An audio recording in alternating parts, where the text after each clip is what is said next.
Describing the barbarian kingdoms of the 480s, we did not mention northern Gaul, where the kingdoms of Burgundy, Alemanni, Franks, and the remnants of the Roman administration, under the leadership of Siagrius, were located not far from each other. Generally repeating the structure of the southern neighbors, these states differed in that the royal title and their own kingdom received brothers and children of the supreme king, so that, for example, in Burgundy, ruled simultaneously Hilperic I and his nephews, the sons of the former king Gundioch, Hilperic II, Godomar I, Gundobad and Godegisel. Gundobad, who had returned to divide his inheritance from Italy, obtained for himself a kingdom and rich lands, and on the death of Hilperic, who left no heirs, made a bloody war for the removal of the fragmentation against his brothers. Like all Arians, the Burgundians also opposed the Nicene Church. To the northwest of the Burgundians, on the northern spurs of the Alps on both sides of the famous Black Forest, lived pagan Alemanni, a union of Germanic tribes, the eastern part of which were Sveva. In the future they, pushed to the east behind the mountains and forests and pressed against the Alps, will return to themselves the name of the Svevs, which will be transformed into Swabians. In the present, they are the usual Germanic invaders, fighting for a piece of the former empire alternately with the Burgundians, Franks, and Thuringians. To the north of the Alemanni lived the Thuringians, who defended themselves against the Alemanni, tried to make friends with the Franks, and suffered from the aggression of the Saxons, wild even for those times. The Franks, divided into several kingdoms ruled by relatives, were divided into Salic, Western, and Ripuarian Franks. The ancient and dark Ardennes forest served as a division. The Ripuarian Franks, with their capital in Cologne, lived along the old border of the empire around the Rhine River. The Salic Franks settled in the territories recently seized from Rome. Both of them were engaged in plundering the former imperial population. The Eastern Franks even fell under the rule of Attila, so on the Catalunya field the Salic and Ripuarian Franks fought on different sides, but fortunately it did not quarrel the two parts of the same tribe. They were all pagans. The remnants of the Roman aristocracy, slowly retreating under the pressure of the barbarians, held on to a small area in the center with Soissons. The commander Aegidius, and in the future his son Siagrius, led the defense of the so-called Soissons area. Under the banners of Siagrius gathered defenders of the old orders. He was joined by more than 10,000 armed refugees from Britain, but the forces and capabilities of this state was very little. The only thing that kept Siagrius afloat was a forced ad hoc alliance of Bretonnians from Armorica, Soissons, and the Franks, in the face of the powerful and aggressive state of the Visigoths Iric. As sand pours out through the fingers, so too did members of the Roman aristocracy continue to leave politics and go into religious life, creating major personnel problems for the Romans. Thus, for example, Remigius, the son of a major imperial official, preferred to receive theological education, and at the age of 22 became a bishop in the city of Reims. Such a departure from worldly concerns does not indicate him as a coward. In those dark years, Arian Iric planted the entrances to churches with thorns, and it was still flowers in comparison with what the Arians were doing in Africa. But of course, the rank of bishop gave more chances for the future than the title of Siagrius. How different was the fate of one who defended the state with the sword and one who defended the country with holy doctrine. In 481, after the death of Hilperic I in the city of Tournai, began to rule his 15-year-old son, Chlodwig I. The name means glorious in battles, and in the future kings of France will turn into Louis. Opportunities to fight the young king had a lot, but chances for success are very little. The kingdom was small, the land around him occupied by various relatives.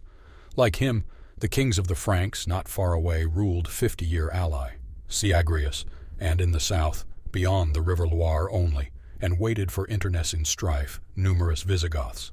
The logic of the barbarian kingdoms of the late 5th century was the continuous enrichment of the new rulers of the lands by military means. This way of life demanded more than their own land could provide, and forced either to expand, plundering new lands, or to increase the oppression of the subjugated population, or to allow the aristocracy to profit at the expense of each other, plunging the country into chaos of redistribution of wealth by those in power. Chlodwig from a young age showed himself a shrewd politician, prudent and patient enough, so that 5 years his small kingdom waited for a good opportunity to successfully fight. In Arles, Eiric, king of the Western Goths, dies. Busy lately with the internal organization of the state, Eiric immersed himself in lawmaking, repression of discontented inhabitants, and fighting with the Roman Church displeased with the Arians. The main efforts of the king were spent on colonization of Spain, which had been delivered to the Goths. The young Alaric II, who ascended the throne, inherited a huge country with a lot of internal affairs, and while he and his advisors were immersed in the wisdom of management of the largest of the states of the West, for the Franks opened a window of opportunity. After waiting a year and finding that Alaric was too busy with the internal problems of the country, Chlodwig began a war against the Soissons state of Siagrius.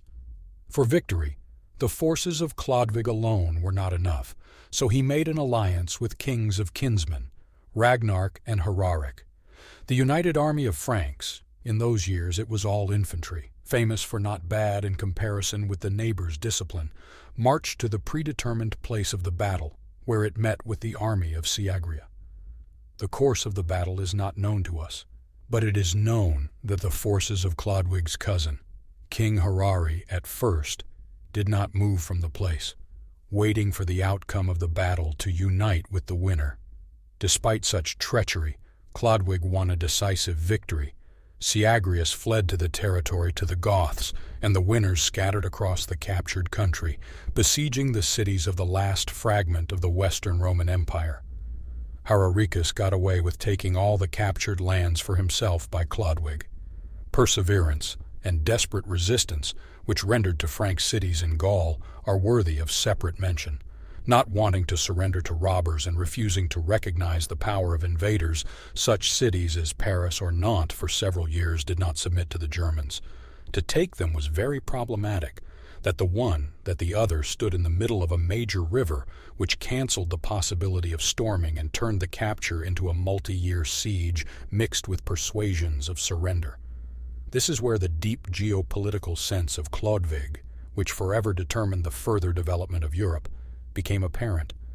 Feeling the precariousness of his position, both within the growing country and from his neighbors, Chlodwig found an unexpected ally that would ensure him and his dynasty a brilliant future. It was the Roman Church. One of the cities that fell under the rule of Chlodwig was Reims. The terms of its surrender was discussed by the local bishop, and perhaps then, and originated a long-lasting friendship between Chlodwig and Remigius, who served as the local bishop. By these years, possibility of revenge and return of empire remained only in dreams of the most daring dreamers or hardened thinkers who have not had time to realize a new reality.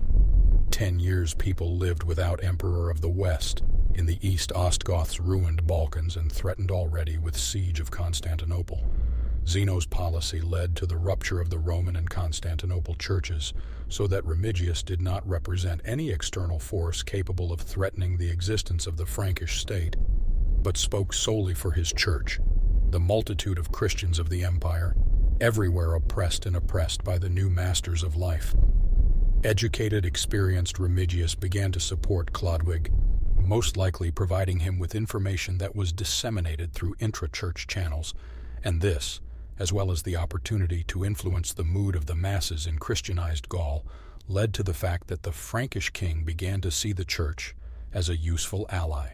The famous case of the Bowl of Soissons is cited by many as an example of the last manifestations of the laws of the old Germanic military democracy and the birth of monarchy. But if we look at it from a slightly different angle, we can see that it is a manifestation of the rapprochement between the church and the Germanic king. Chlodwig, in the process of plundering the local population, agreed to Remigius's request to return to the church a precious relic, a chalice that the Franks had seized while plundering local cathedrals. The king personally promised to assist in its return and invited the priests to follow him to Soissons, where it was planned to add up all the booty taken by the Franks and divide it, according to tradition, by lot. Next, let us give the floor to Gregory of Tours. There, when the whole pile of booty was laid out before the army, the king said, "Bravest soldiers, I ask you to give me, in addition to my share, also this vessel." In response to these words of the king, those who were more prudent said, "Glorious king, all that we see here is yours, and we ourselves are in your power. Now do as you please, no one dares to oppose you." As soon as they had uttered these words, one fiery warrior, envious and unwise, raised his axe and with a loud cry, "You will get from here only what you are entitled to by lot," and brought it down on the bowl. All were astonished at this act, but the king bore the insult with patience and meekness. The broken cup the king received, of course. Someone had won it and wisely disposed of it by conceding it to the king. The cup was given to the priests, who, being witnesses of the incident, saw that in the person of Chlodwig, the Roman Church finally had an intercessor and patron. Since then, the Franks' Chlodwig had no shortage of funds, or people, or information about what was happening in the neighbors. There was a lot to do, to deal with numerous relatives, Burgundians, Thuringians, and Alamans, to protect themselves from the constant pirate raids of the Saxons, and most importantly, to solve the issue with the Goths. The Gothic question became all the more urgent because the Ostrogoths of Theodoric, by Zeno's decree, went to the lands in Italy granted to them. War with Odoacer began, in which King Alaric II sent an army to the aid of tribesmen that meant the future alliance and possible unification of Spain, Italy, and southern Gaul under the rule of the Gothic people. Against such a monster, Chlodwig had no chance.